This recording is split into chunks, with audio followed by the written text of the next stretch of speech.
what's up mga mema, sabi lang, I'm your Mama Carla and this is Mama Carla Vlog. So for today's video mga mema is gagawa nga tayo ng logo sticker kina Idol Kuya Tano and Tina Vlog and Mama Rin. So dahil monetize na nga tayo sa content monetization, is ito yung magiging first video ko. So tara, let's go! Gawin na natin!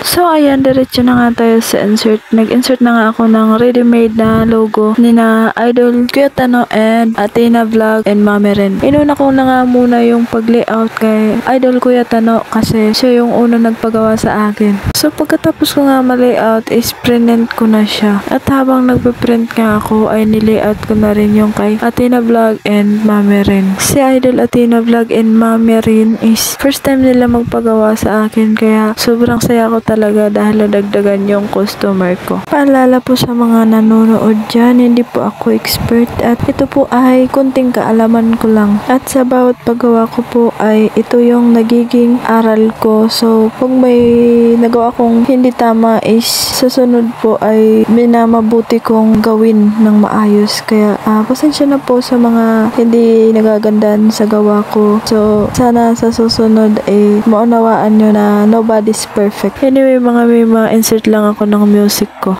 Ako si Mama Carla sa munting tindahan. Araw-araw masipag, di mapapagod kailanman. Paninday inaayos, presyo'y tinitignan. Para sa mga suking ngitian ko.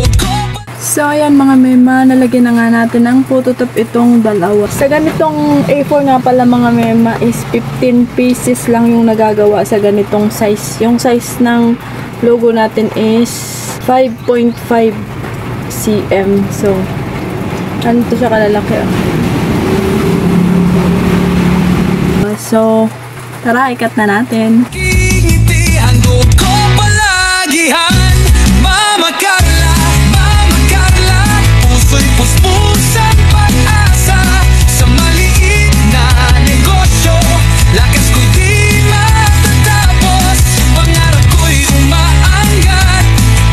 Pamilya'y sasaya sa tulong ng Diyos. Lahat ay magiging maayos.